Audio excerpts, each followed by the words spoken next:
communiquer, savoir communiquer, construire son produit, lui trouver son positionnement, trouver les bons partenaires pour le mettre en valeur, le faire fructifier, le faire se développer. Donc cet après-midi, une table ronde avec en particulier 2 intervenants extérieurs et 2 intervenants du CRT sur la partie aussi après explication, conférence et dialogue autour de ces métiers et en particulier ces nouveaux métiers des réseaux sociaux. Mais sur ce thème de la communication, sur ce thème de comment porter son produit, comment le faire exister avec ses partenaires, j'ai le plaisir d'avoir autour de moi Jean-Michel Chopin, président de la Volvic Experience, j'ai toujours du mal, VVX, c'est pour ça c'est plus court. Voilà. Et Bertrand Houillon, qui est le directeur de la communication de la Fédération française de cyclotourisme, une belle et vénérable institution pour un président dynamique qui a plusieurs casquettes, il nous le dira tout à l'heure. On va commencer, Jean-Michel, avec toi. D'abord, merci d'être parmi nous. C'est quelqu'un, Jean-Michel, qui a beaucoup de casquettes, qui a eu beaucoup d'occupations, qui en a toujours beaucoup, qui porte son épreuve, qui l'a fait vivre, qui l'incarne partout. Et je crois que chaque fois qu'il se passe quelque chose en France autour du trail ou des activités d'Annecy à l'UTMB, de partout, ben Jean-Michel est là. Jean-Michel est là pour promouvoir son épreuve. Et la première communication, c'est d'abord l'incarnation, l'envie de communiquer, l'envie de partager et l'envie de dire que oui, il faut venir à notre rencontre sur notre territoire. C'est un marque de fabrique. Donc merci Jean-Michel d'avoir accepté d'être là parmi nous. Je sais que dès ce soir, tu as une réunion, il va falloir que tu repartes à 16h pour animer une réunion à Volvic, justement. Donc merci encore une fois d'être là. Donc Jean-Michel Chopin, avant que d'être le président de la VVX, il y a eu tout un parcours professionnel qui t'a permis d'arriver à cette envie d'organiser la VVX et qui t'a permis de t'imprégner à la fois de ce territoire et de ce produit qui est l'eau de Volvic. Tu as eu cœur de rendre plus sympathique, plus convivial, de la faire incarner, de voir d'où elle produit et comment elle est produite, avec finalement ce combo du tourisme, de la communication et du sport. À micro, Jean-Michel. Merci surtout. Merci de m'avoir invité ici, parce que pour moi, c'est beaucoup de souvenirs. J'ai passé mon diplôme de canoë-kayak ici, et aussi de moniteur d'hydrospeed. Et puis, j'ai fait les 100 km de Millau, bien sûr. Je les ai courus il y a quelques années. Et donc, c'est un territoire que j'adore. Oui, moi, j'ai parcouru, mais je ne suis pas là pour parler ma partie professionnelle. Moi, je suis un ch'ti, moi. Qu'est-ce qu'il faut à Clermont-Ferrand? Mais je suis un ch'ti, je suis un Lensois, un pur footballeur de Lens. Vous savez, l'équipe qui a 45 000, même en deuxième division, qui a toujours 45 000 qui met une ambiance. Donc ça sera ma façon de parler, vous allez reconnaître. Je suis un ch'ti. On ne se refait pas, mon père était mineur de fond. Et autrement, chez Danone, j'ai parcouru un peu le monde, j'ai travaillé en France, mais si vous voulez avoir quelques conseils sur le Mexique, j'ai vécu 4 ans. Quelques conseils sur Barcelone, l'Iran, le Danemark, Pologne, Turquie, j'étais aussi. Et puis après, j'ai vécu 4 ans à Singapour, je suis de la Chine, l'Indonésie, les Philippines, etc. Et je suis rentré en France pour présider Evian, Volvic, Badois, Salvetin. Et puis là, je vis en Auvergne. Et puis j'essaie de faire un truc. Donc je sais que c'est 14h30, vous avez bien mangé. Donc quand on fait des conférences même étrangères, il y a nom d'une pipe, qu'est-ce que je vais faire? Moi, je vais vous passer une vidéo. Vous avez le droit de 2 choses, la suivre ou dormir, ça se voit pas. Ça se voit pas. Donc, non, je vais passer une petite vidéo parce que parler, c'est bien. L'image, est quand même mieux. La mémoire visuelle est quand même nettement plus intéressante que la mémoire auditive. Donc, je vais vous passer une petite vidéo qui va vous dire un peu qu'est-ce que c'est cet événement. Tout simplement. Écoutez bien pour les gens de la com, etc. Il n'y a pas le mot trail dedans. On n'est pas mauvais en com. On s'appelle Volvic Volcanic Experience. Si vous venez faire qu'un trail, ne prenez surtout pas un dossard chez nous. Allez, on lance la vidéo, l'aftermovie. Je pense, voilà, l'aftermovie. Vous verrez un petit peu, peut-être vous questionnerai pour savoir qu'est-ce que c'est que cet événement. Vous avez pour 4 minutes. On l'a.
toujours sur le même événement.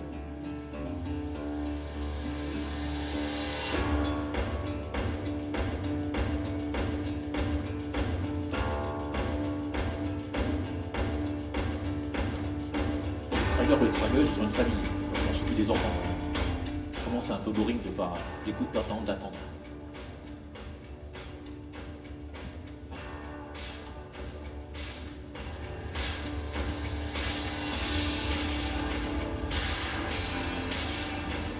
Là, la journée 2, comme les trailers et traileuses ont couru, n'ont rien compris, comme moi, on les fait redoubler. La deuxième journée, ils sont interdits de courir. Ils reviennent sur leurs traces en petits bus, ils ont mal aux jambes, et on leur fait découvrir le territoire dans lequel ils sont passés.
Merci Jean-Michel. Voilà cette petite vidéo, je vais vous dire un petit peu plus explicitement, si vous pouvez pas revenir sur le PowerPoint. On va passer next, la prochaine encore. Voilà, et je vous explique en 2 mots, j'appelle ça né de 2 claques. Oui, j'ai reçu 2 claques en 2015. Je voulais organiser des éco-chantiers avec des salariés du Volvic. J'ai téléphoné à la présidente du parc des volcans, elle m'a dit, toi trailer, tu connais parfaitement les lieux, il y a les jumeaux, les 2 volcans qui sont à côté de l'autre, il y a 70 drains nettoyés. C'est quoi des drains? Jamais vu. Sur 2 kilomètres. Hein. Trailer connecté nature ou connecté à ma montre? Je sais pas à quoi ça servir. Là, j'en prends une quand même. Les drains, vous savez, sur les sentiers de randonnée, etc., c'est des saignées qui sont faits pour éviter que le chemin ravine. Il y en avait quand même 70 sur 2 kilomètres. Pas vu. Ça, c'est la première claque que je prends. Et vous verrez pourquoi. On ne pourra pas passer tous les interviews, mais le parc des volcans est co-créateur. Sans le parc des volcans, il n'y aurait jamais eu VX. Donc là, j'en prends quand même pour mon compte. Hein. Et là, c'est ma famille qui poursuit, qui dit, oh, toi, c'est normal. Tu cours partout dans le monde. Quand tu rentres, ta seule conversation, tu as couru 15 km. 45, allez. J'étais jusqu'à 220. Ta seule conversation, tu as failli te faire une cheville au 45, tu avais l'estomac dans le vrac au 100, et puis j'ai eu des hallucinations, j'ai vu des tigres en Auvergne, au kilomètre 150. Voilà ce que tu nous racontes. Toi, ce que tu nous racontes, c'est ça. Tu ne sais même pas nous dire qu'est-ce qu'il y avait comme culture, comme festivité, culture, festif, etc., patrimoine, faune, flore, tu ne sais pas. Waouh! Ça fait mal quand même, hein, pratiquement la même journée. Et puis, il y a les enfants, mes copains me disent, bon, c'est bien, nous, on ne va plus avec toi, on s'ennuie à mourir. On fait le tour du salon. Sport, génial. 1 fois. 2 fois.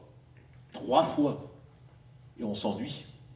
Donc, on est parti de là, d'un petit café avec un copain, vous avez pu le voir, Courtadon, qui est un tailleur de pierre mondialement connu, tout simple, et on s'est dit, mais purée, mais est-ce que c'est ça?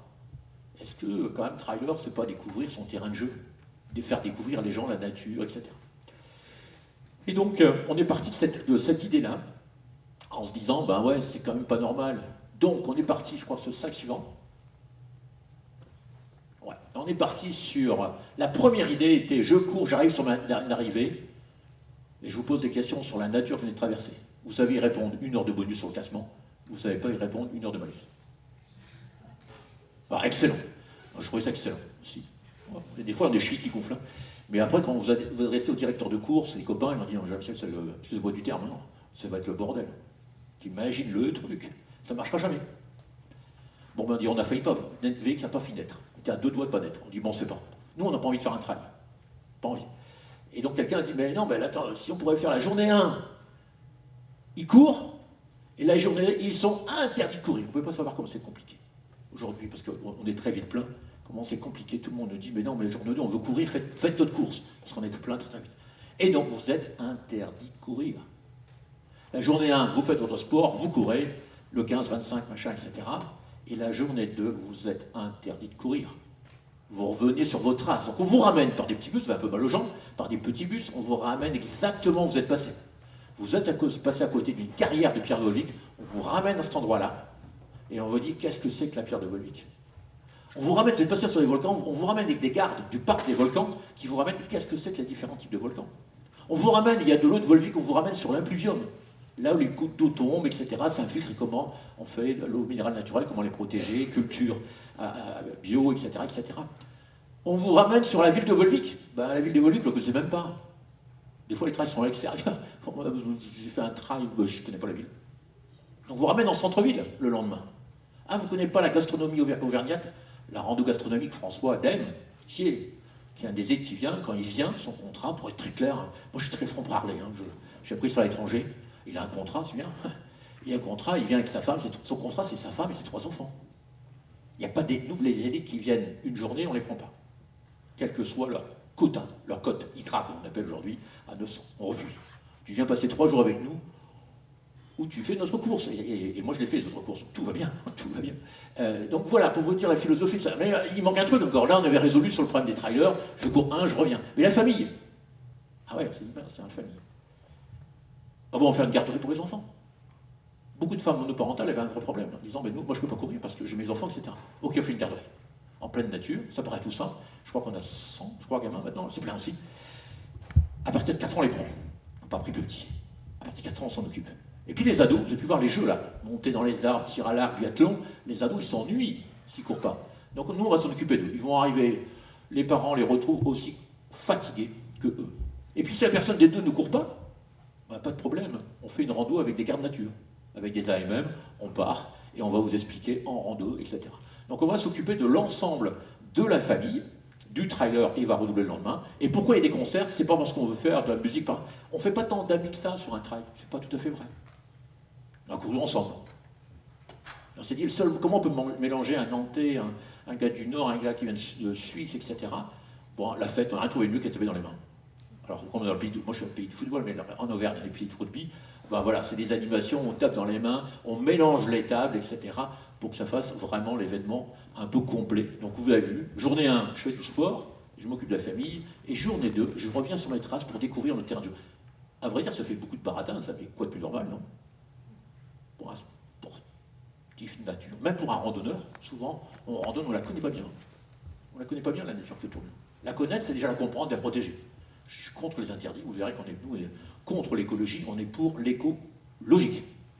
Un peu différent, tout petit peu différent. Pas de barbelé, mais si on commence à comprendre des choses, on peut très certainement commencer à la protéger. Voilà, voilà. Donc le next, je crois que c'est bon. Ah non, il y a l'interview. Je peux peut-être l'interview de Frédéric Monichon, qui est le président de la Comcom, qui en parle en 2 minutes. Si tu peux le directeur de Vulcania. Non. VVX, oui. C'est un événement le président très de la important Comcom, sur notre territoire. C'est une épreuve qui est à pleine maturité, qui conjugue le sport, la nature, l'environnement au cœur de notre chaîne des puits inscrite à l'UNESCO. C'est la raison pour laquelle nous le soutenons au niveau de notre agglomération, mais nous soutenons aussi l'ambition d'être neutre en carbone, de limiter l'impact sur l'environnement en limitant à 4000 participants chaque année. Ce n'est pas la course à la quantité, c'est vraiment la course à la qualité. Et puis le fait de nouer des partenariats avec des acteurs locaux très engagés sur l'environnement, c'est aussi la raison pour laquelle nous mettons à disposition des navettes entre les différents sites, navettes pour éviter, limiter l'impact carbone. C'est aussi un engagement fort de notre agglomération. Donc voilà, on est très heureux et très fiers au niveau des élus locaux de soutenir cet événement. Jean-Michel, avant que tu reprennes, juste une ou deux questions, parce que tu es passé vite sur la salle précédente. 650 bénévoles. 650 bénévoles, toi tu es bénévole aussi, et tous ceux qui impulsent sont bénévoles autour de toi, tu as bien sûr des prestataires. Comment on trouve 650 bénévoles? C'était marrant parce qu'avec le maire de Volvic, en 2017, il m'a dit, alors, vous êtes spécialiste réseaux sociaux, là il faut communiquer, réseaux sociaux, le machin, le truc. On s'est dit, mais comment on faisait avant? Il y avait un quart de champêtre.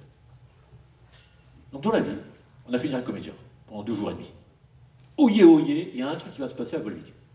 Le maire de Volvic m'a dit, tu fais la première réunion dans une salle à peu près comme celle-là. Si tu as 50 personnes, c'est bien. On a eu 200. On est revenu à des trucs basiques. On utilise les réseaux sociaux.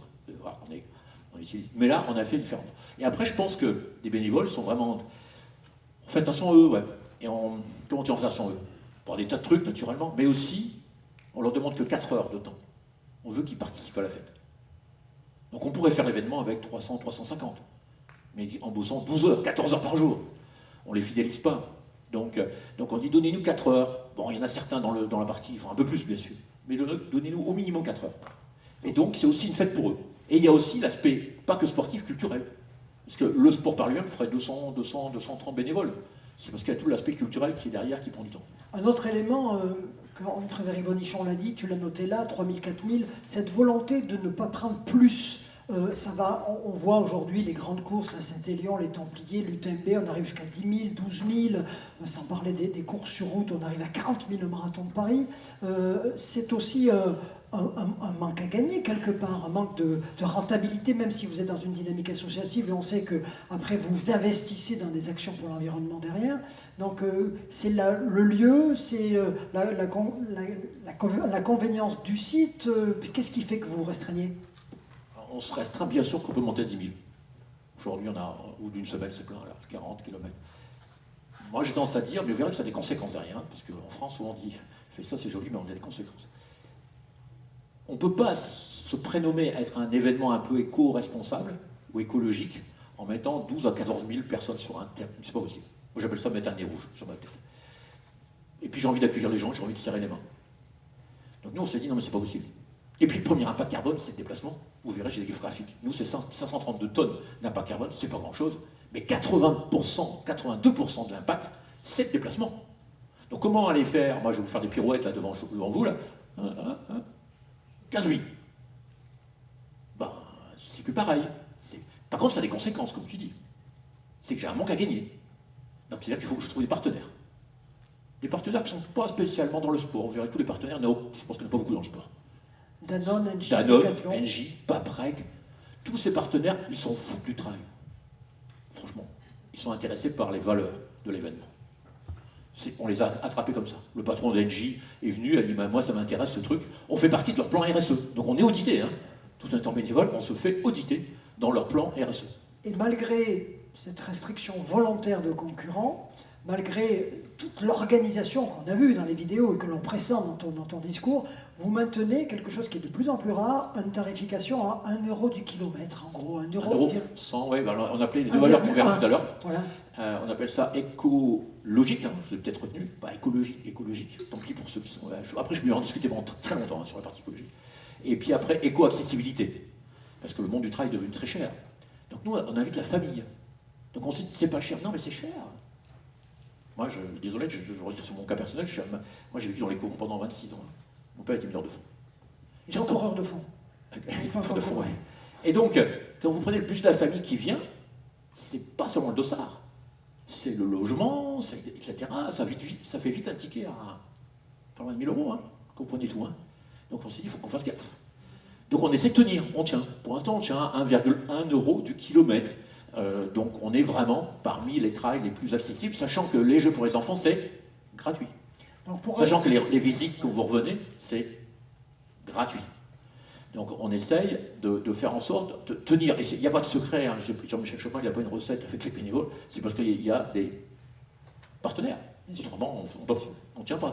Ça tient aussi à ta personnalité, qui a su convaincre, qui a su agréger des partenaires autour de toi. C'est aussi une communication où tu t'es engagé. Alors pour résumer déjà la première partie de ton propos, l'envie de créer un événement sur ton site, la prise de conscience que le moteur trail, le moteur performance sportive, le moteur épreuve sportive n'était pas le bon, envie de faire découvrir ce territoire, l'ouvrir à toute une famille, faire découvrir un territoire qui le mérite et qui était moins connu que le produit lui-même, et finalement une réussite rapide qui a été liée aussi à la qualité du produit proposé. Ouais.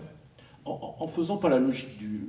Excuse-moi, je parle souvent de la France, mais pas la logique du ou, c'est soit performance ou soit nature. On a pris la logique du et. Non, la première journée, c'est de la performance, hein, ça roule. Hein. Là, cette année, il va voir François avec celui qui a mis 20 minutes l'année dernière. Ça va se huter. On est aussi avec Grégory Doucet de Font-Romeu, qui fait une étude très scientifique dans le monde du trail. Donc on a les deux. On peut parler perf, on parle perf, hein. Ça va chahuter. Là, ils vont faire, à mon ami, moins de 9 heures sur le 110. Hein. Sur le 220, il y a Cascade Vert qui va être là. Ça va chahuter. Hein. Mais on fait les deux. On fait les deux. On dit on peut être performant, on peut ça parce que notre sport, moi ça m'intéresse aussi, et puis en même temps on peut s'occuper de revenir sur ses traces. On n'est pas obligé d'opposer. Voilà. Je continue. Parce que là c'est toi qui me prends du temps. Là. Il reste 6 minutes, 6-7 minutes. Allez. C'est aussi, voilà, j'en ai déjà parlé. VX, c'est pas écologie, et vous verrez après éco-accessibilité, on a parlé avec le prix, on peut faire next. Voilà, je ne passerai pas, voilà l'impact carbone. Donc on l'a calculé, nous. Pendant le Covid, soit on pleure, soit on travaille. Nous, on dit soit on pleure en 2020, 2021, on s'est dit on va calculer notre impact carbone. On l'a fait officiellement avec une agence qui s'appelle Carbone 3. Je ne sais pas si vous connaissez, il y a deux agences qui sont reconnues mondialement, je le connais par mon passé, il y a Carbostron et Godel Standard. Donc nous, on n'a pas l'argent. Donc on a été négocié avec eux en disant nous, on fait les calculs et vous nous les validez. Ils ont dit oui, ça nous a coûté moins cher. Ça a été long, mais bon. Là, j'ai bénéficié de mon antériorité pour avoir négocié avec eux. Et donc on a calculé, voilà. L'impact carbone de la VX, c'est 532 tonnes. Pour le camembert, il est clair, c'est le transport. Transport. Après les textiles, ça, ce que j'ai sur moi. Et c'est pas non plus, moi qui travaille en Chine, c'est pas parce que c'est fait en Chine. C'est fou. Regardez le site d'ADEME, j'ai pas le sens infuse. Si vous ne croyez pas, vous regardez sur ADEME. Ça, c'est très léger. En transport, on le transport en bateau. L'impact carbone, c'est pas ça qui fait la différence. C'est le textile qui fait la différence. Ouais, le textile, il y a des produits, il y a des machins, et ça, vous avez un impact carbone. Donc, le textile, et puis après, il y a tout ce qu'on fait dans l'événement. C'est important. Là-dessus, on achète locaux, mais ça ne joue pas grand-chose.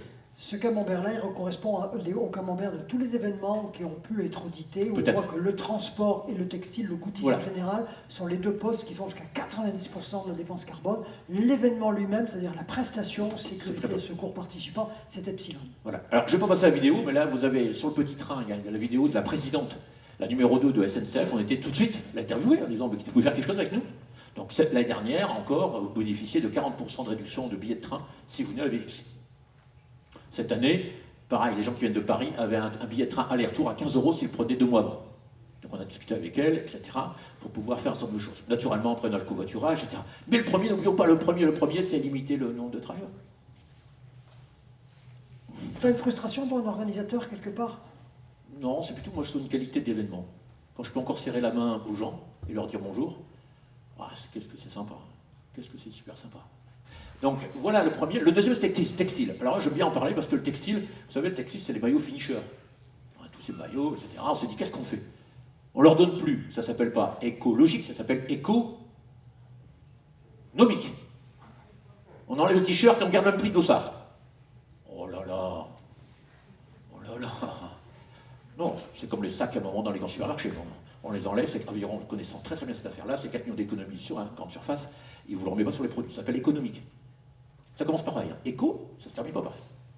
Donc, nous, on s'est dit, qu'est-ce qu'on fait? On leur donne plus, et on baisse le prix. Non. Puis il y en a qui leur veulent, c'est la première course. Ils veulent le garder, ils le veulent, ce t-shirt. Donc, grand débat chez nous, on l'enlève, on l'enlève pas. Alors, on a décidé pas de 49.3. Ils vont décider. Ils arrivent sur la ligne d'arrivée, ils ont ce box. Quand ils arrivent sur la ligne d'arrivée, ils décident. Ils prennent ou ne prennent pas. S'ils ne prennent pas, ils le mettent dans l'urne. Et ça monte. On n'a pas de date, donc on le récupère l'année prochaine. Dire, mais t'as toujours Michel, c'est toujours économique, hein. Tu récupères le prochain. Non, il monte. Stop! Fin des courses, la trésorerie arrive. Calcule le nombre de t-shirts, multiplié par 2-3 €, le t-shirt, ça dépend des trucs, et on fait un chèque. Je ne fais pas de chèque. Je demande à un trailer qui monte sur la scène. C'est lui qui fait le chèque en fin de compte à une école maternelle qui travaille sur l'écologique. Donc ils choisissent, ils prennent ou ne prennent pas. C'est pas facile. On dit tous les trailers nature, il y en a plein qui vont mettre leur t-shirt. C'est quoi le ratio alors? Que dalle. Oui, que dalle. Pas grand-chose. parce qu'on a peut-être mal communiqué. Mais il n'y a Tu n'as pas pas de été problème. surpris. Tu as pas été Non, mais surpris. c'est pas un problème. Vous avez un bébé, il met 9 mois pour marcher, il y a des parents qui disent ça va mieux debout. Le bébé, ils disent complètement tard. Moi, je vais très vite d'un point à l'autre. Je fais des séminaires de formation comme ça. Hein. Il va très vite d'un point à l'autre. Puis il y a des parents qui disent non, la nouvelle technique, c'est debout. Dans la tête, le bébé, ça va être rigolo. Hein. Complètement tard. Ça met du temps. On mettra 2 ans, 3 ans. Ah, des fois, c'est bien les réseaux sociaux. On veut tout de suite. Ça mettra du temps. Donc cette année, on recommunique. On remet le point par les réseaux sociaux. On est en Instagram, on est content parce qu'on arrive à 10 000 followers pratiquement, ça commence à y aller, on commence à être suivi. Donc ça met du temps. Bon, ça mettra du temps. Tu as parlé du chèque que vous faites pour une école maternelle, c'est aussi quelque chose qui participe de votre écosystème, c'est que vous avez aussi des actions en faveur du cancer du sein, enfin vous avez un certain nombre d'actions. On va le voir juste après, donc on va passer peut-être. C'est aussi pour te faire accélérer. Ouais, j'ai compris, j'avais compris.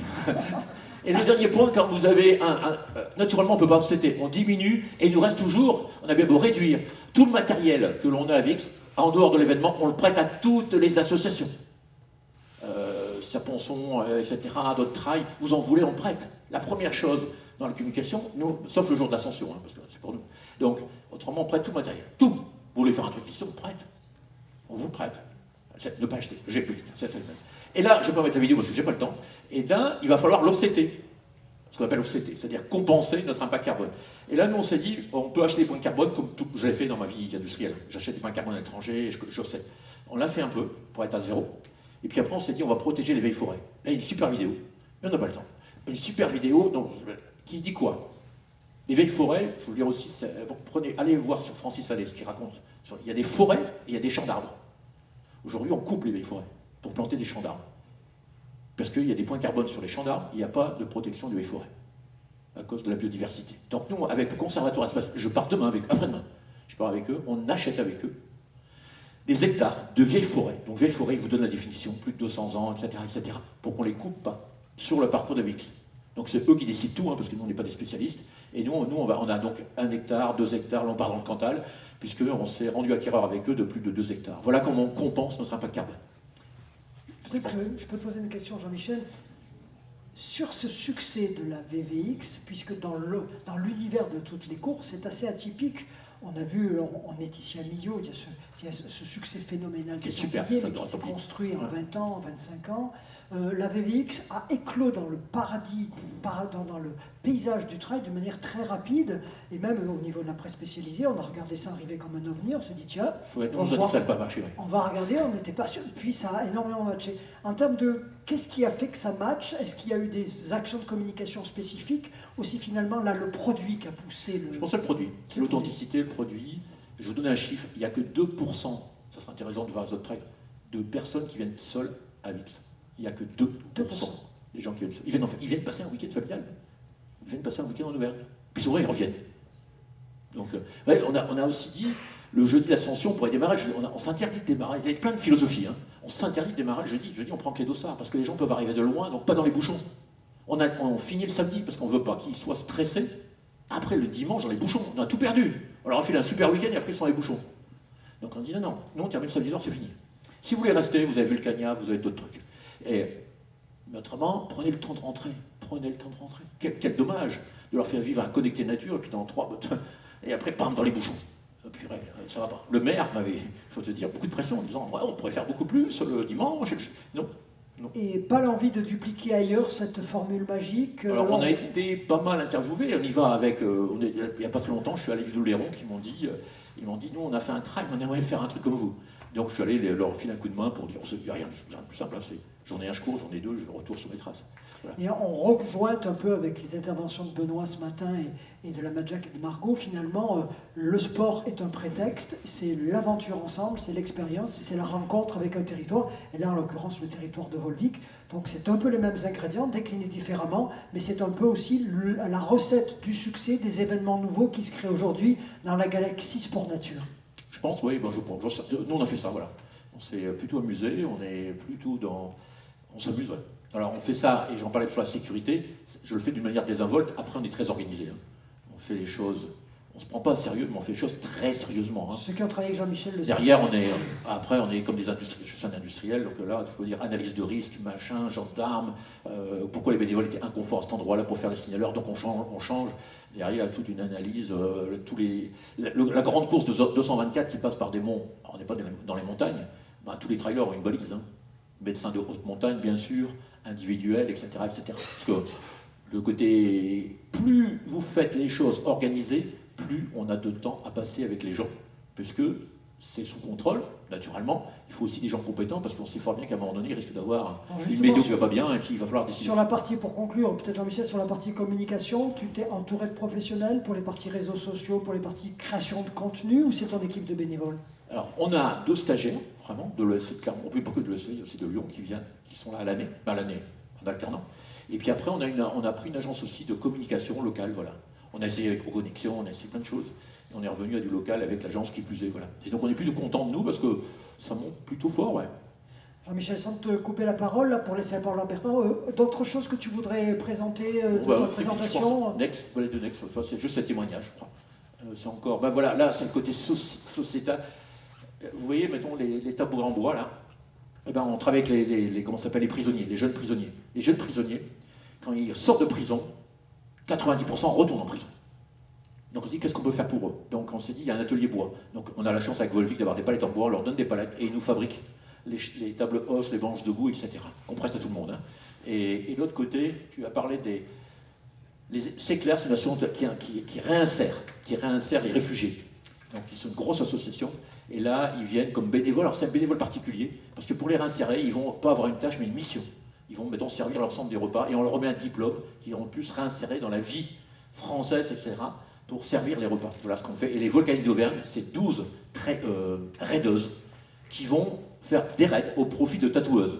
Pourquoi les tatoueuses? Quand une femme est opérée d'un cancer du sein, elle a des cicatrices, et on va redonner une esthétique. Donc à l'intérieur de Nolevix, là, ceux qui sont complètement autonomes, on leur file un coup de main en termes de logistique, et elles vont organiser ça, et c'est donc aussi au profit. Et puis Next, c'est fini, je crois.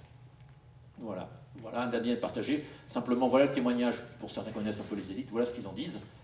Le dernier, je crois que ça doit être Next aussi, voilà.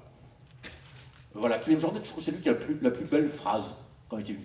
Ici, c'est pas courir et rentrer à la maison. Si vous courez et vous rentrez à la maison, venez pas chez nous, il y a d'autres événements, et qui sont très bien. Moi, je suis les Templiers, donc j'adore ça. Donc il y a d'autres événements. Et je pense que sa phrase était pas mal. Merci Jean-Michel. Merci, mais tu as à disposition aussi des gens pour on reste sur la partie de questions à 16h. Merci à toi. Bertrand, pour enchaîner, donc Bertrand, il va nous parler de finalement, une des plus vieilles activités de pleine nature qui a été pratiquée, hein, c'est finalement le vélo, puisque la randonnée, marcher, mais les premières activités organisées avec Vélocio sur Saint-Étienne, il y a de la mémoire quand même, hein, et c'était très vite la Fédération française de cyclotourisme. Mais toi Bertrand, d'abord tu es un jeune président, tu es un jeune directeur, je veux dire, mais tu es aussi un élu à côté, donc tu connais la chose publique et tu as marié un peu les deux en permanence, des fonctions d'élu et des fonctions de directeur de la communication par passion pour l'action associative, l'action publique, l'action au service des citoyens. Oui, alors voilà, je ne suis pas là pour parler de mon parcours, mais j'ai commencé à travailler à la Fédération de cyclotourisme en 99 sur le développement de l'activité VTT, après avoir créé Club de VTT chez moi, et puis en étant élu de ma commune depuis l'âge de 18 ans. Je suis maire depuis 2012 maintenant. Donc voilà, je mixe la direction de la communication de la fédération et puis ma fonction d'élu local. C'était important de le dire aussi parce que c'est vrai qu'on a beaucoup aussi de responsables publics ici et aujourd'hui, être un élu, c'est un sacerdoce et ça caractérise aussi une personnalité, un engagement et un don de soi. Donc je voulais que tu le dises quand même. Oui, après c'est aussi aujourd'hui finalement dans le développement de l'activité du vélo en France, quelque chose qui est important puisque, tu le disais, la Fédération de cyclotourisme a 100 ans.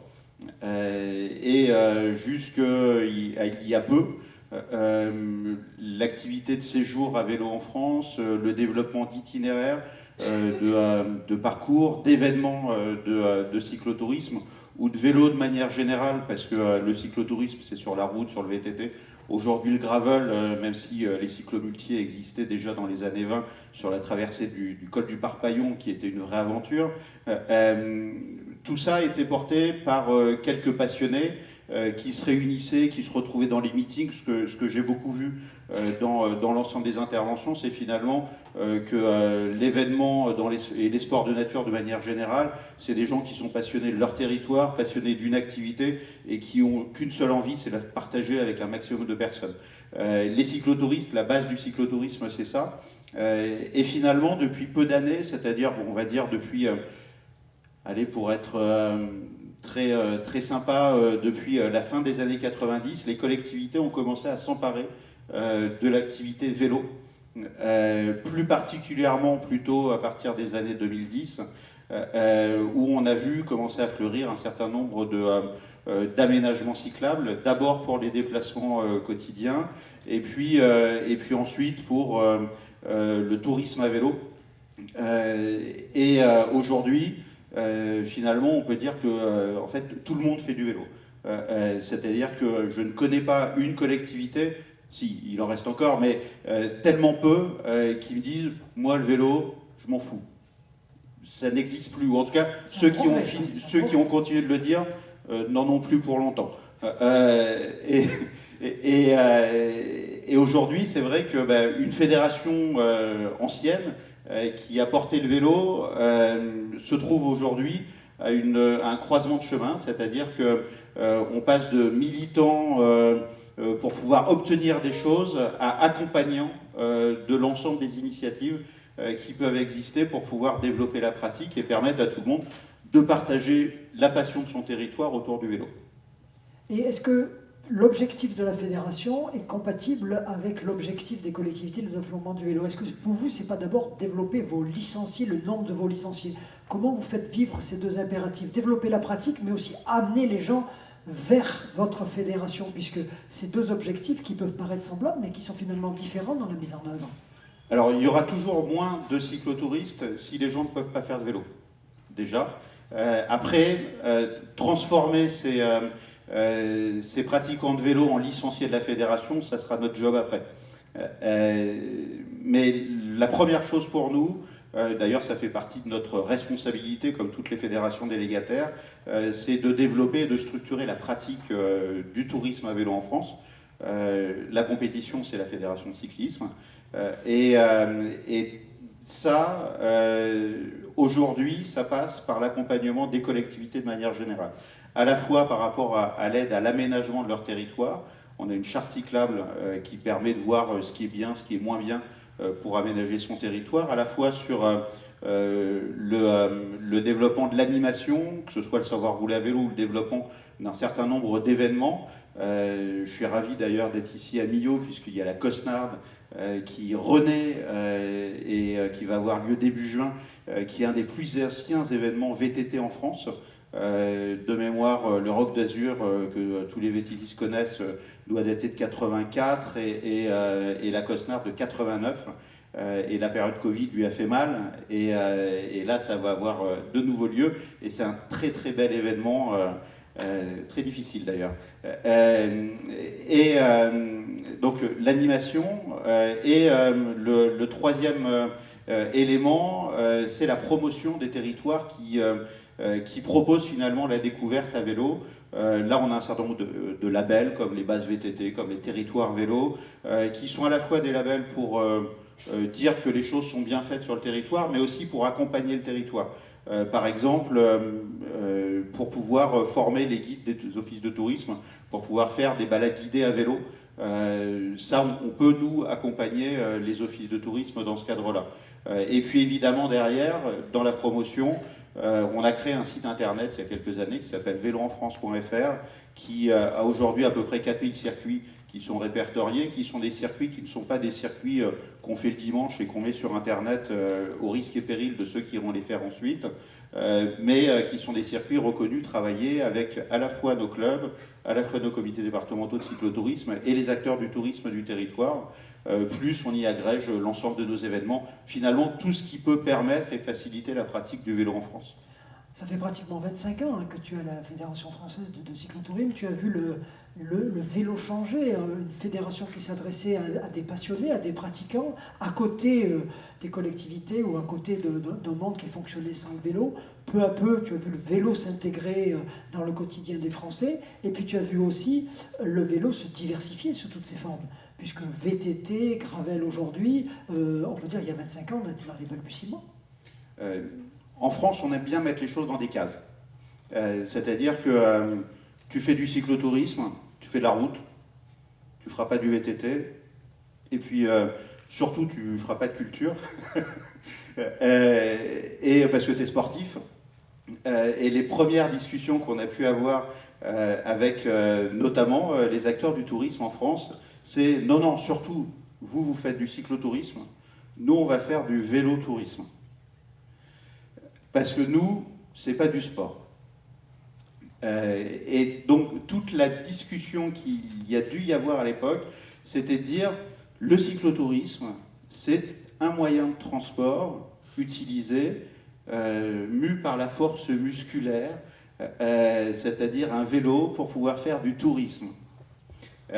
Donc, il a fallu réexpliquer tout ça à ce moment-là, mais aussi, surtout, si on faisait du vélo du quotidien, derrière, on n'allait pas faire de cyclotourisme, c'est-à-dire on n'allait pas faire forcément de randonnée à vélo, de loisirs à vélo. Et l'inverse était vrai, c'est-à-dire que je connaissais très peu de personnes, ou en tout cas c'était des ovnis dans notre univers du cyclotourisme, qui utilisaient leur vélo au quotidien pour aller au travail, aller faire leurs courses, et qui le dimanche prenaient le train pour aller faire une randonnée. En fait, ils ne faisaient du vélo que le dimanche, ils prenaient leur voiture, ils mettaient le vélo dans la voiture et ils allaient faire leur randonnée, ils rentraient, ils n'utilisaient pas le vélo de la semaine. Au fil des années, depuis le début des années 2010, depuis le développement finalement des pistes cyclables sur le vélo quotidien, on voit se transformer tout ça, on voit une porosité finalement entre l'ensemble des activités de tourisme à vélo, mais comme finalement entre l'ensemble des activités de sport de nature, je dirais. Et aujourd'hui, on est à un tournant où beaucoup de citadins, on l'a beaucoup dit ce matin, redécouvrent la nature environnante, et beaucoup de citadins en fait se sont mis au vélo dans leurs activités du quotidien et maintenant prennent le vélo pour leurs loisirs, prennent leur vélo pour partir en voyage. Et ça, c'est une vraie transformation. C'est un vrai décloisonnement qui fait qu'on se retrouve avec des pratiques qui n'existaient quasiment plus.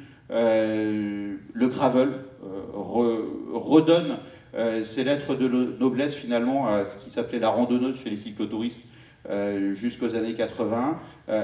Les VTTistes aujourd'hui iront aussi faire un petit peu de voyage à vélo en famille.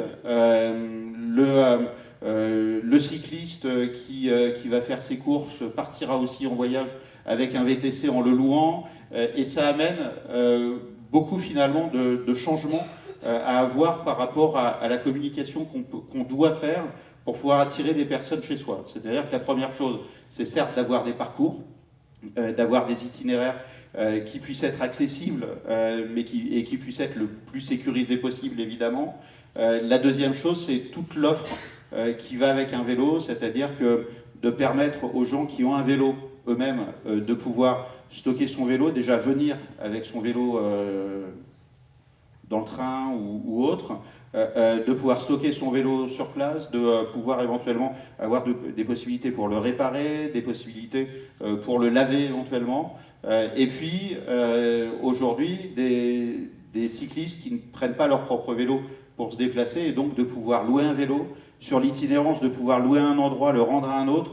Je vais vous donner juste une anecdote. Je prépare mon parcours cet été pour faire le canal des Deux-Mers. Louer à Royan, récupérer à Sète. J'ai eu le bonheur de découvrir que c'est faisable. Après de multiples recherches, parce que je ne savais pas où trouver. Et en fait, c'est ça, à un moment donné, le nerf de la guerre pour des cyclistes aujourd'hui. Et pour développer cette activité sur vos territoires, c'est qu'on puisse, à un moment donné, aller sur un site internet quelque part, cliquer sur quelque chose et trouver finalement l'ensemble de tout le côté pratique dont on a besoin pour pouvoir venir découvrir le territoire. Ça passe d'abord par le parcours, c'est-à-dire l'itinéraire. Ça passe d'abord par le parcours et ça passe ensuite par comment faire avec mon vélo. Parce que notre vélo, c'est un bien précieux. Dort avec nous. Voilà. Non, mais, voilà, comment on fait avec notre vélo? Si on voit que c'est compliqué avec notre vélo, on ne viendra jamais dans le territoire. Il faut vraiment s'en rendre compte. Et sinon, l'option à côté qui est en train de se développer, c'est la facilité pour louer son vélo et surtout de pouvoir le laisser là où on veut. Voilà. Alors ça fait un petit peu d'exigence. Aujourd'hui, c'est des transformations qui sont nécessaires. Et là-dessus, d'avoir un site unique sur lequel vous pouvez retrouver toutes les informations, c'est l'enjeu principal qu'on peut avoir. La matérialisation d'un itinéraire vélo, c'est du panneautage de signalétique directionnelle, c'est une trace GPX. Comment vous préconisez de réifier, c'est-à-dire de transformer des petites routes en itinéraires de vélo? Il y a deux façons de pouvoir les aborder. Le panneautage est essentiel si on veut que le territoire soit ouvert finalement à tout niveau de pratiquants, et principalement à la pratique familiale. Les grands itinéraires d'ailleurs qui se développent, je parlais du canal des Deux Mers, mais il y en a plein d'autres. J'ai découvert la Véloccitanie qui sont magnifiques. Donc tout ça, il faut le baliser. Ensuite, on peut avoir des boucles à côté qui sont avec le balisage, avec les panneaux verts de cyclotourisme. Ensuite, sur des plus grands itinéraires et plus sportifs, et notamment par exemple sur le gravel ou sur des grands itinéraires de VTT, alors là c'est un avis personnel, mais on balise de moins en moins. Parce que le public sportif a son matériel, a son GPS, a ses montres. Ça ne sert à rien de baliser finalement parce que ça sera toujours plus efficace par rapport à la trace GPX. Et dans le public vététiste ou les pratiquants de gravel aujourd'hui, quasi tout le monde a son GPS maintenant. Donc là-dessus, arrêtons de baliser tout ça, en tout cas par rapport à des publics, à des publics plus sportifs. Les parcours sportifs, on est sur la trace GPX, on a un topo qui est écrit quelque part, mais après sur le terrain dans la trace GPX. C'est ça. Et au niveau des labels, est-ce que vous prescrivez les labels? On sait qu'il y a le label accueil vélo, il y a d'autres labels, des labels territoriaux. Est-ce que finalement, c'est pas plutôt les fondamentaux, accueillir le vélo, le déjeuner sportif? Est-ce qu'on a besoin des labels pour être aujourd'hui un hébergeur ou un prestataire qui va être attractif pour les cyclistes? La question des labels, dans les organismes de tourisme, vous connaissez bien toute cette notion de label. On a souvent l'impression qu'il y en a une multitude, qu'on s'y perd dans tout ça.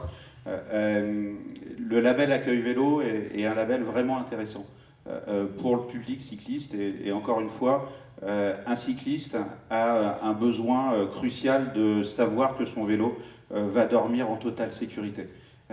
Rien que ça, c'est essentiel. Et s'il y a un point dans le label accueil vélo qui est essentiel, ou dans n'importe quel label, c'est où est-ce que je peux mettre mon vélo en sécurité. Et ce label accueil vélo ne concerne pas que l'hébergement, mais il concerne aussi notamment les musées. Il m'est arrivé d'arriver devant un musée, d'ailleurs, qui était accueil vélo, et puis j'arrive avec mon vélo, avec mes sacoches, où est-ce que je peux le garer? Et là, on me dit, vous le mettez là contre la porte cochère, il n'y a personne qui rentre. Voilà, je suis reparti, j'ai pas visité le musée.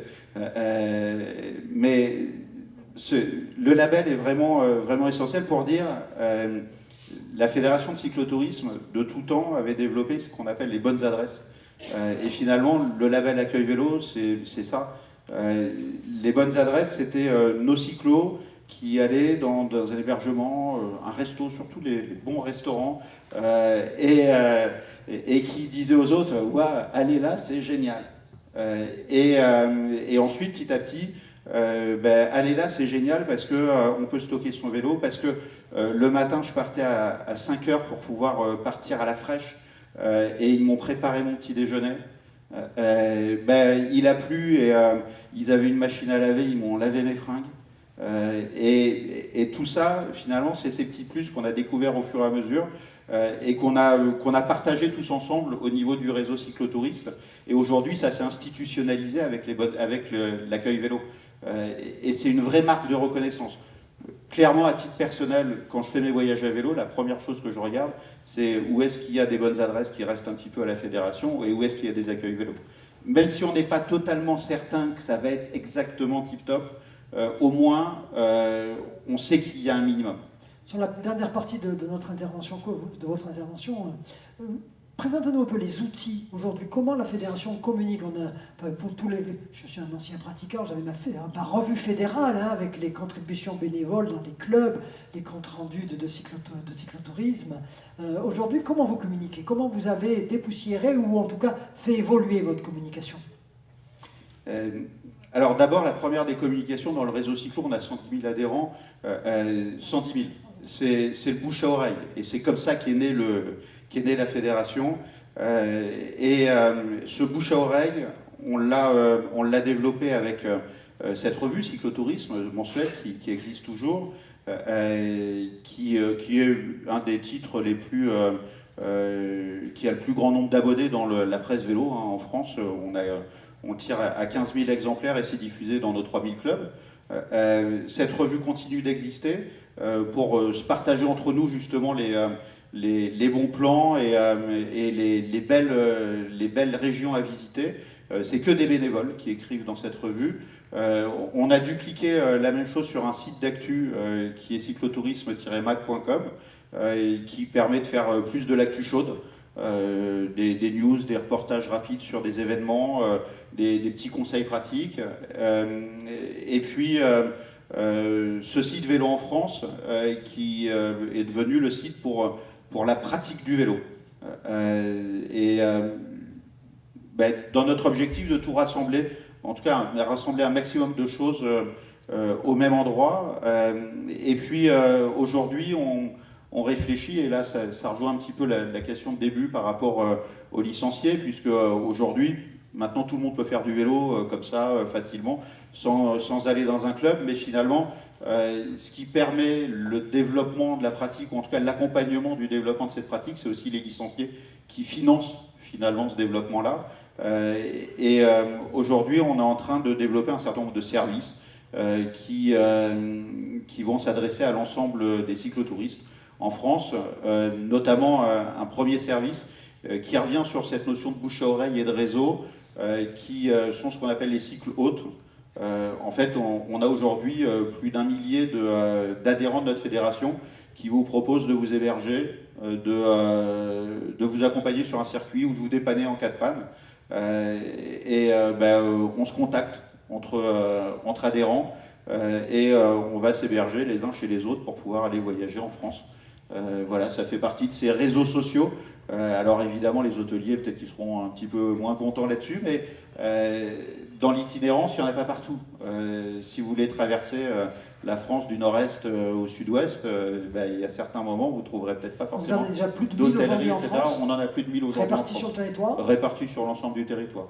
Et puis on va continuer de remettre au goût du jour l'ensemble des jeux qui sont des jeux historiques. Alors, on appelle ça des brevets chez nous, qui sont nés d'idées farfelues de gens dans les années 30, 40, qui se lançaient des défis. Et à l'époque, le défi, c'était je vais partir de Dunkerque et je vais aller jusqu'à Perpignan, combien de temps je vais mettre? Et puis, toi, tu as fait ça, moi, je vais essayer de faire Strasbourg-Hendaye, et puis ainsi de suite. Et on a 9 diagonales comme ça qui sont nées. On va les remettre au goût du jour parce que tout était sur papier chez nous. Et donc, on va numériser tout ça. Et puis, on a eu un autre jeu aussi. Un jour, une personne a dit moi, je vais visiter un endroit touristique par département.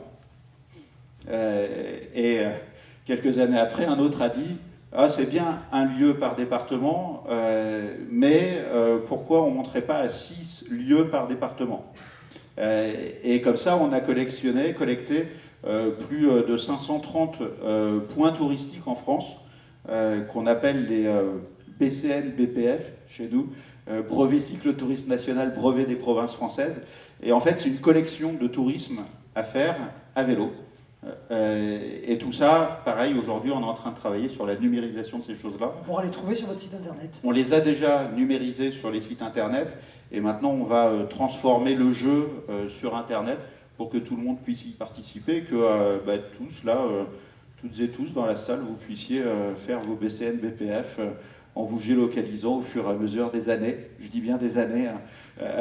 Mais avec quelques défis qui seront peut-être plus accessibles sur le département, etc. etc. Peut-être un dernier volet en conclusion. Vous avez aussi pour montrer la vitalité du cyclotourisme en France, vous avez près de 3000 événements, de 3000 organisations cyclo qui vont de 300 à plusieurs milliers de participants. Et il y a encore 3000 épreuves organisées avec des gens qui se mobilisent sur le terrain pour faire des randonnées encadrées à des cyclos. Ça, très rapidement, c'est vraiment le point de départ de notre fédération de cyclotourisme. C'est-à-dire, ils appelaient ça des meetings à l'époque. C'était des points de réunion de gens passionnés de vélo. Et tiens, moi j'habite à tel endroit, venez chez moi, je vous fais visiter mon coin. Moi j'habite à tel endroit, venez chez moi et je vous fais visiter mon coin. On en a 3500 aujourd'hui, toujours organisés. Des événements de route, VTT, gravel, qui sont en train de se développer. Grosso modo, une fois par semaine, quasiment dans chaque département, on a un événement de cyclotourisme sur la belle saison. Ces événements-là, aujourd'hui, on est encore en phase de redémarrage dans le milieu associatif de manière générale. Sur cette période post-Covid. On a des événements en effet qui en moyenne sont à 200, 300, 400 participants, et puis d'autres qui sont devenus très importants, comme les Rocs des Monts d'Arrée, où ils ont 6000 participants à VTT, puis ils sont en train de développer du gravel, où sur chaque point de ravitaillement, tout le monde est déguisé, et on mange du rôti à la broche, etc. Enfin voilà, des trucs qui font découvrir le secteur, quoi. Et puis le plus grand, qui est la Semaine fédérale internationale de cyclotourisme, qui atteint jusqu'à 12 000 participants. Là, le post-Covid, aujourd'hui, on remonte petit à petit. Chaque année, on est arrivé à 7 000 participants à Pont-à-Mousson. Et ça, c'est un événement phare. Le dernier en Occitanie, c'était à Albi en 2015. Là-dessus, c'est une semaine, début août ou fin juillet, où tous les jours, il y a des parcours de route, de VTT, de gravel, où on accueille toute la famille. Et l'objectif, c'est de passer une semaine de vacances, de fête à vélo, puisqu'il y a des concerts, etc. Finalement, tout simplement parce que le vélo, c'est un mode de vie, c'est un état d'esprit, et puis il y a de la culture dans tout ça. Et ainsi, on fait aimer finalement un territoire. Là-dessus, pareil, ça fait partie des choses sur lesquelles on aide les territoires, puisque l'événementiel peut être une base, une belle base au niveau des sports de nature pour pouvoir communiquer directement sur son territoire. Et ce sont des événements sur lesquels on n'a pas de ticket d'entrée pour pouvoir participer. Il faudra là donc vous engager aujourd'hui à ce que la semaine fédérale revienne en Occitanie très prochainement. C'était un petit message subliminal, n'hésitez pas. Les prochaines dates sont à partir de 2027 maintenant. Bon. Alors on peut dire que la Fédération française de cyclotourisme, c'est quasiment une entreprise. Votre financement public est très mince par rapport à votre budget. Hein. Vous êtes vraiment... 96 à 97% du financement de notre fédération est par les licences, donc par les adhésions de ses membres. Le reste provient un tout petit peu d'une part du ministère et de quelques partenaires. Vous avez une vingtaine de personnes ? On a à peu près une vingtaine de salariés, à la fois sur le siège fédéral, et puis on est propriétaire d'un centre qui est dans une autre région, qui est en Auvergne-Rhône-Alpes, dans le Livradois-Forez, donc un centre de vacances en fait.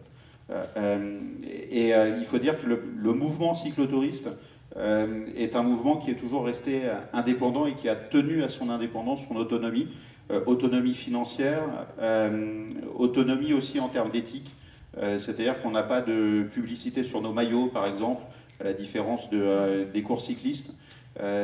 Voilà, il y a cette forme vraiment d'indépendance qui est restée, qui fait qu'aujourd'hui, tous les événements originaux qui existent depuis longtemps restent aujourd'hui reste fort, et surtout quand on parle avec les collectivités ou quand on parle avec l'État, quand on demande quelque chose, on ne le demande pas par rapport à des intérêts financiers, ou en tout cas on n'est pas limité aussi par des intérêts financiers. Merci Bertrand. Avant de donner la parole à Anne-Laure Barallon et Arnaud de Liseré pour une intervention plus précise, une conférence sur les secrets d'une communication réussie, peut-être quelques questions dans la salle pour Bertrand et Jean-Michel.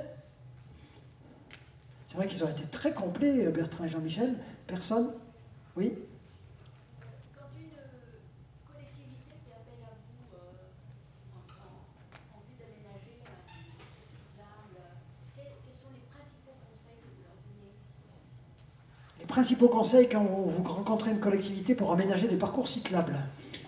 Le premier conseil, c'est de faire appel à des gens qui pratiquent le vélo sur le territoire. C'est-à-dire qu'aujourd'hui, comme je le disais tout à l'heure, tout le monde fait du vélo. Alors c'est super, mais que les collectivités de manière générale se fassent accompagner par des gens qui sur le terrain en font tous les jours.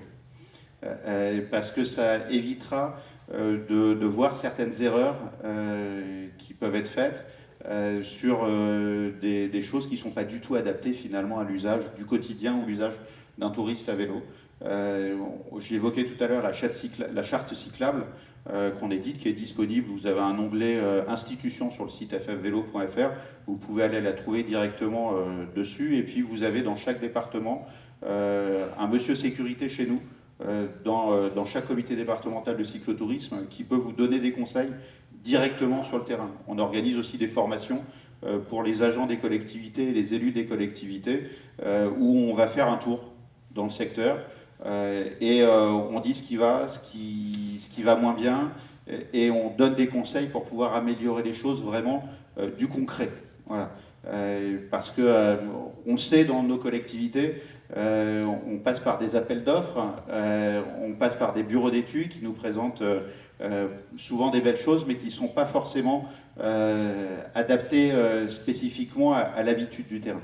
Donc un petit comité de pilotage, une petite cellule à côté des élus, à côté d'une commission sport par exemple, ou aménagement, et qui va prendre les expertises de terrain sur la base du volontariat ou des clubs pratiquants pour en fait sortir un conseil d'experts, de pratiquants de terrain, et avec peut-être un suivi et des points réguliers. Merci. D'autres questions?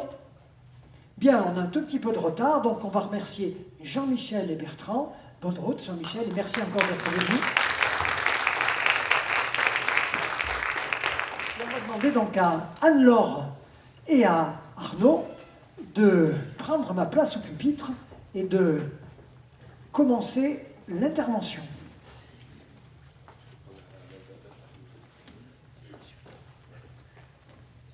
Bonjour, donc je suis Arnaud Liseré du comité régional des loisirs d'Occitanie. Je suis en charge des réseaux sociaux et des campagnes social médias. Juste un petit retour, bon, je viens de partir, mais sur le VVX, ce qui est vraiment intéressant, je trouve, c'est que vous verrez avec Anne-Laure, on fait des campagnes sur les réseaux sociaux, sur le trail, et là on voit que grâce au retour par exemple de VVX, c'est qu'on peut vraiment toucher aussi pas que des spécialistes ou des trailers, mais vraiment des familles, et ça permet vraiment d'avoir un ciblage beaucoup plus large lors de nos campagnes de communication. On va en reparler en suivant. Juste une introduction pour mettre en avant les réseaux sociaux. Bon, je ne suis pas marqué à présent, mais c'est vraiment ça, hein, c'est que les réseaux sociaux à présent font vraiment partie intégrante d'une stratégie social média et d'une stratégie de communication pour mettre en avant votre activité de pleine nature. Ça permet effectivement de faire de la visibilité, mais aussi de toucher donc ainsi une cible bien précise et générer des conversions. Ça peut être des visites, du trafic sur votre site. Un petit retour d'expérience par rapport au CRT, notamment aux campagnes que l'on met en place. En 2023, la stratégie de communication du CRT était mettre en avant l'Occitanie Rail Tour. Vous verrez, c'est un peu l'alpha et l'oméga de notre communication. On a poussé à la télévision mais également sur les réseaux sociaux. Et en 2024, c'est un autre objectif, on pousse quasi à 100% sur les réseaux sociaux, et notamment sur la partie influenceur. Les réseaux sociaux sont utilisés en 3 phases, hein, ce que je mentionne pour de la recherche. Hein. Il y a des réseaux qui sont plus dédiés à de la recherche, je pense à Pinterest par exemple, où on va chercher des idées de spots, des idées d'activités, mais aussi d'inspiration. Il y a bien des réseaux qui sont bien dédiés à l'inspiration, pour voir des images un peu waouh, des choses qui nous inspirent et qui nous vont faire envie de pratiquer. Et de partage, ben ça c'est la dernière partie des réseaux où on va partager son activité. Je souhaitais mettre en avant aussi quelques chiffres, alors c'est pas vraiment pour dire le volume, même si c'est vraiment très présent hein, sur le monde, donc 84% de la population est présente sur les réseaux sociaux, avec une grande évolution en 2023. En France c'est pareil, il y a aussi cette évolution. Et ce qui est à mon avis le plus intéressant, c'est vraiment la partie temps passé sur les réseaux sociaux, qui est donc, vous le voyez, de 1h48. Ce n'est pas la plus grande plateforme, hein. On en reste encore très présent sur la télé. La télé occupe 3 heures du temps passé, du temps d'écran par jour des Français. Donc c'est une grosse partie. Et ce qui est important, et là je vais mettre un focus sur TikTok, où on voit que par rapport à d'autres réseaux, celui-ci, on passe 38 heures par mois sur ce réseau. C'est un peu lié donc à la cible, hein, qui est beaucoup plus jeune sur TikTok. L'effet de consommer du contenu à la suite fait que on reste beaucoup plus longtemps sur cette plateforme. Pourquoi et comment surtout être présent sur les réseaux sociaux et avoir donc les clés pour performer, c'est bien sûr, comme toute stratégie, c'est définir ses objectifs. Les objectifs, c'est primordial avant de se positionner sur les réseaux sociaux. Il faut définir son objectif, donc ça peut être de la notoriété, en fait, être visible, présenter son activité, ou bien faire des interactions ou du trafic, c'est-à-dire faire venir des gens sur son site web, ou des conversions, de la réservation des activités. Et les moyens pour les atteindre. Là, je vais prendre l'exemple du CRT, où on est 2 personnes qui réalisent du contenu grand public et une personne sur le professionnel. Évidemment, la production de contenu est déterminante. Ces 2 personnes qui s'occupent du grand public passent beaucoup de temps à créer du texte, faire des photos, réaliser des vidéos, monter les films qu'ils ont pu réaliser en amont. On dit toujours aussi content is king, c'est-à-dire de vraiment avoir du contenu qui permet d'être repéré, de séduire l'algorithme, pouvoir avoir des interactions et être le plus visible possible. La créativité, déterminante aussi pour faire un petit peu, pour être un petit peu différent des autres. Je pense au post d'hier que l'équipe a mis en avant, c'était le post du 1er avril où ils ont fait quelque chose d'un petit peu plus décalé, un peu humoristique. Ça permet voilà, de séduire l'algorithme, encore une fois, et d'être plus visible. La publicité, là c'est un petit peu plus ma partie, où donc ce sont les posts sponsorisés, on crée des posts en plus, ensuite on peut les sponsoriser, les diffuser. Sachez que les business managers, hein, c'est ce qu'on appelle chez Meta, donc sur Facebook ou Instagram, ou bien sur TikTok, ou bien sur YouTube, sont très poussés, et on peut faire de la publicité vraiment très ciblée.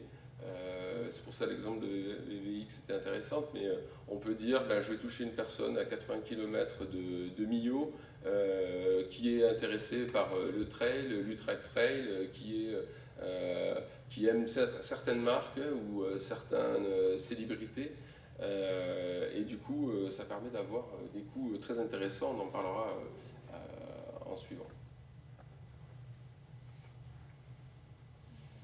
quel réseau utiliser pour les APN? Alors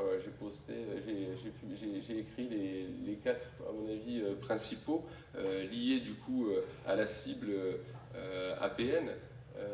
Tout à l'heure, je discutais avec une personne qui me disait Facebook, c'est un petit peu âgé. Effectivement, c'est plus âgé que les autres. Hein. Les personnes les plus touchées sur Facebook ont plus de 55 ans. Mais lorsqu'on fait des campagnes aussi avec Anne-Laure, on voit que c'est intéressant de toucher ces personnes-là parce qu'elles ont du temps, parce qu'elles font du vélo, parce que les trailers apparemment ont aussi plus de 45 ans. Donc n'hésitons pas à aller sur cette plateforme-là de Facebook. L'intérêt aussi principal de Facebook, c'est bien le trafic. Ça reste quand même la plateforme où on génère du trafic depuis cette plateforme-là. Enfin, évidemment, il y a Instagram et TikTok, où on est plus sur de l'inspiration. On va voir des beaux spots, comme je disais tout à l'heure, mais aussi donc, une cible beaucoup plus jeune. La première partie de cette cible est du 13-24 ans, beaucoup plus, les proportions plus élevées chez TikTok. Mais voilà, c'est vraiment des réseaux qui permettent de toucher les jeunes. Et nous, je le mentionne après, mais par rapport à l'Occitanie Rail Tour, c'est très important pour nous de toucher cette cible-là. Pinterest, je le mets en avant, on y était, on est reparti et on est revenu. On voit que ce réseau social bouge. Alors, je dis réseau social, mais c'est vrai que c'est plutôt un moteur de recherche sociale. On passe beaucoup de temps aussi sur cette plateforme où les gens vont chercher peut-être des idées de bricolage, de recettes ou d'autres choses, mais aussi du voyage et des spots pour des activités. Donc ne pas hésiter à être présent. On a dit que c'était aussi un réseau féminin, mais pas que.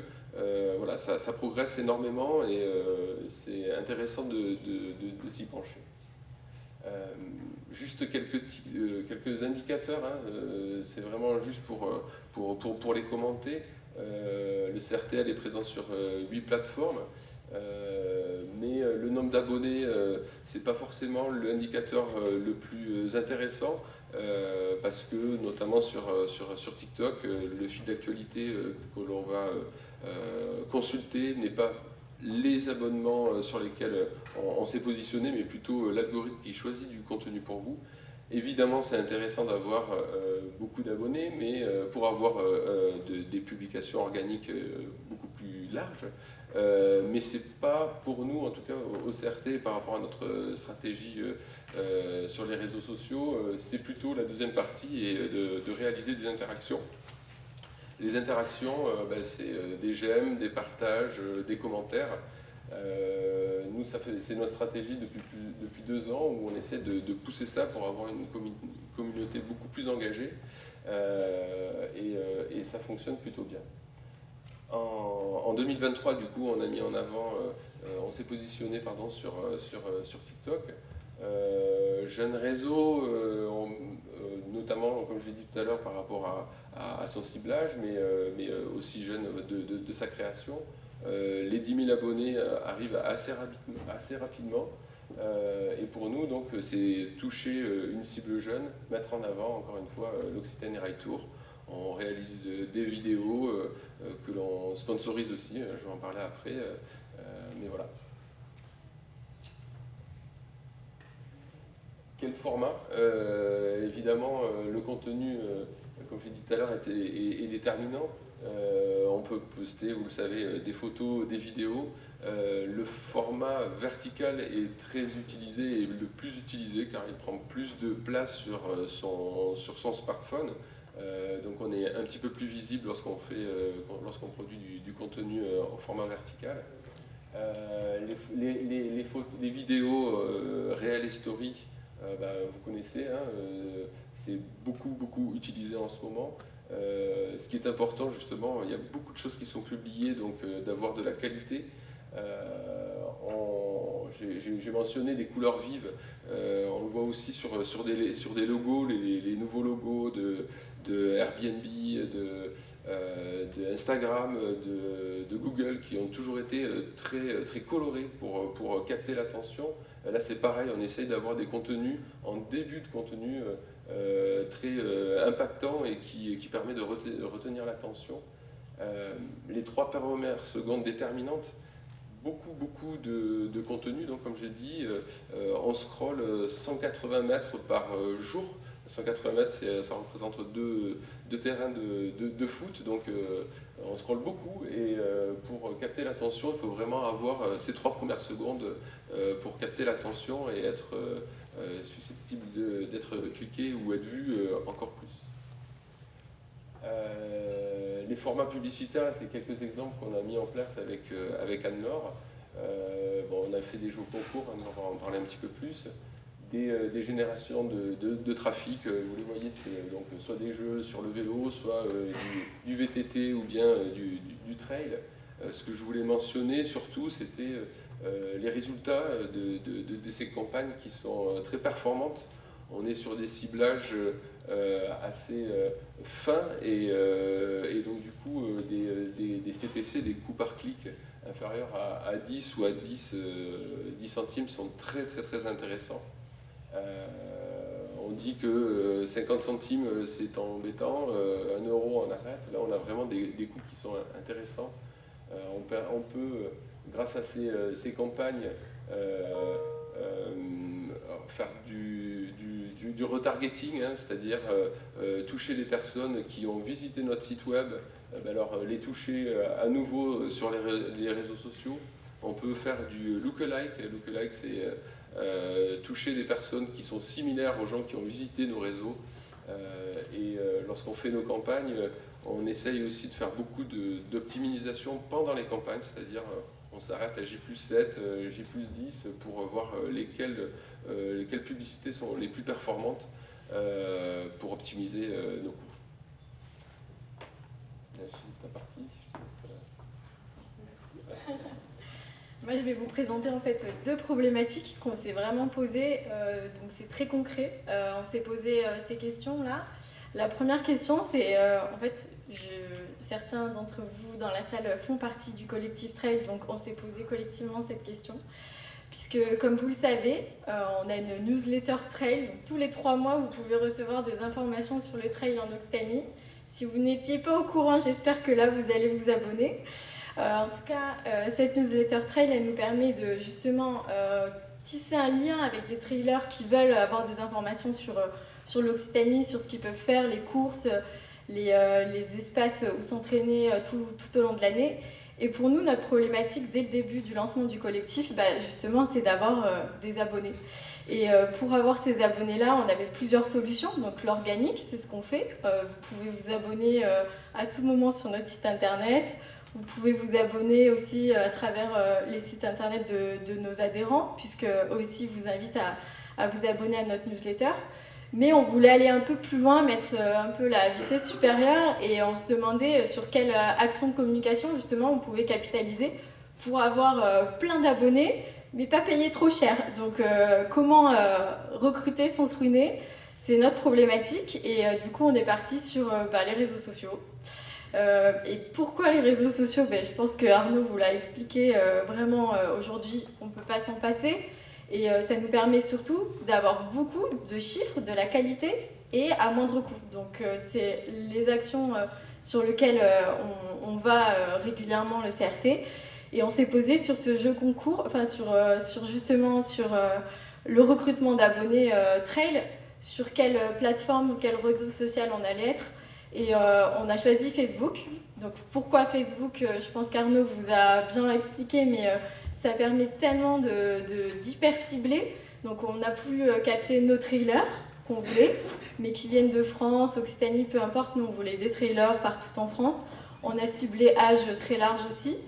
Et on a aussi voulu capter ceux qui étaient déjà intéressés par le trail en Occitanie, donc qui étaient déjà venus sur notre site internet ou qui avaient pu à travers des jeux, montrer un intérêt pour nous, on voulait les recapter, ces gens-là. Donc Facebook nous a permis de le faire, et c'est pour ça qu'on est parti avec Facebook. Facebook permet aussi, donc en plus, bon, on l'a pas fait, mais on aurait pu aussi avoir déjà une base de contacts fichiers qu'on aurait pu intégrer sur Facebook et recapter ce fichier-là. Donc en fait, toutes ces possibilités-là nous ont amené à choisir ce réseau social. Et le résultat, c'est qu'on ne voulait pas directement leur inviter, les faire tomber sur un formulaire pour être abonnés à notre newsletter. On a rendu ça un peu plus ludique. Donc c'est là qu'à partir du moment où on s'était mis d'accord sur les réseaux sociaux, on s'est dit, bon, on va faire un jeu, vraiment une plateforme ludique, un vrai jeu concours.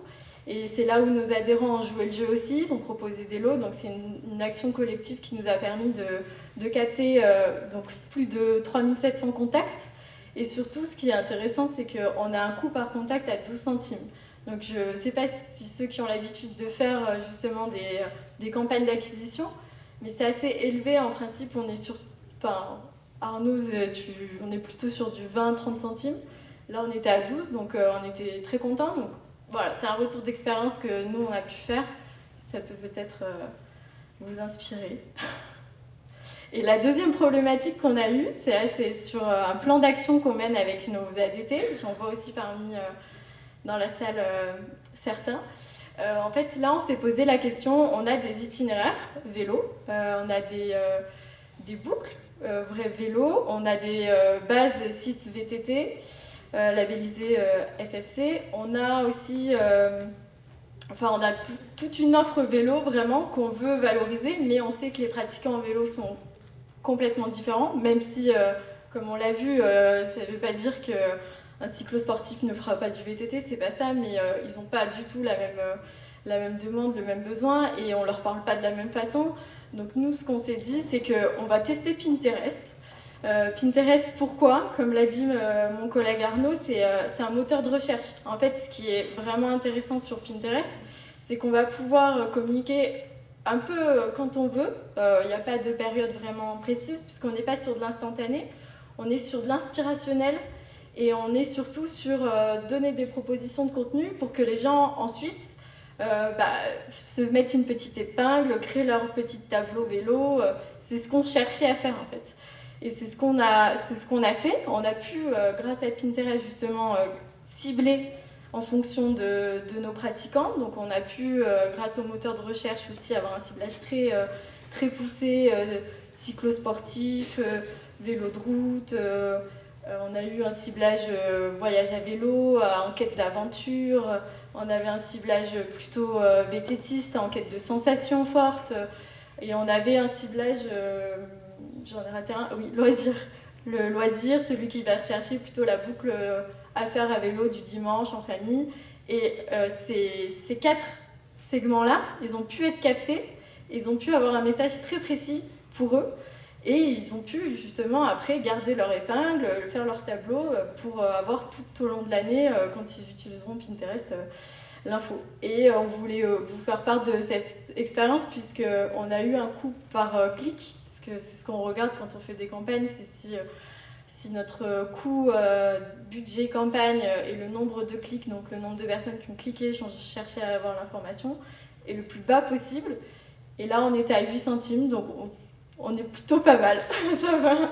Mais c'est pareil, c'est un retour d'expérience qu'on a voulu tester, mais j'imagine que vous en faites aussi et que vous avez aussi plein d'autres bonnes pratiques que vous pourrez communiquer à la salle, à la cafette lors de la pause. Je suis preneuse. Et voilà, on voulait vous parler de ces 2 expériences en tout cas qu'on trouvait intéressantes à vous communiquer.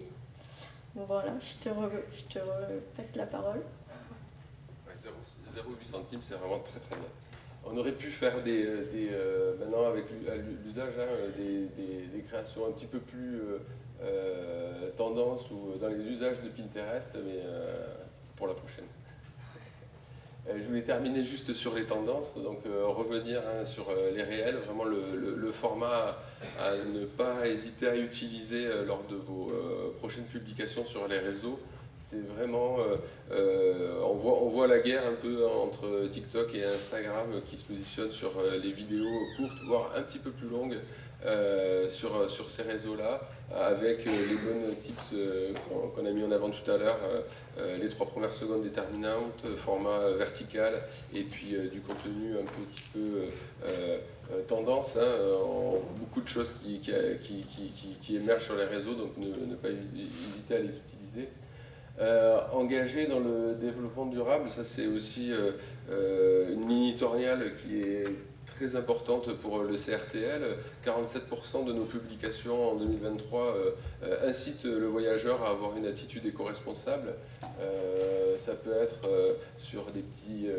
d'utiliser le train, évidemment, mais aussi de ramasser ses déchets, d'utiliser les sentiers balisés. Bon, voilà, sans être moralisateur, on essaie de pousser cette dimension dans nos publications.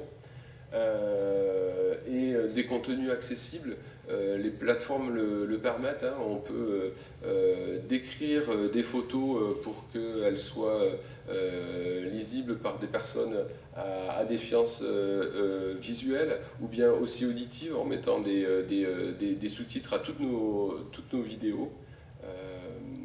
Alors les blocs-trotteurs, j'en parlerai après si tu souhaites intervenir après, Serge, mais mettre en avant l'IA, on le voit que tout le monde utilise, en tout cas de plus en plus de personnes l'utilisent.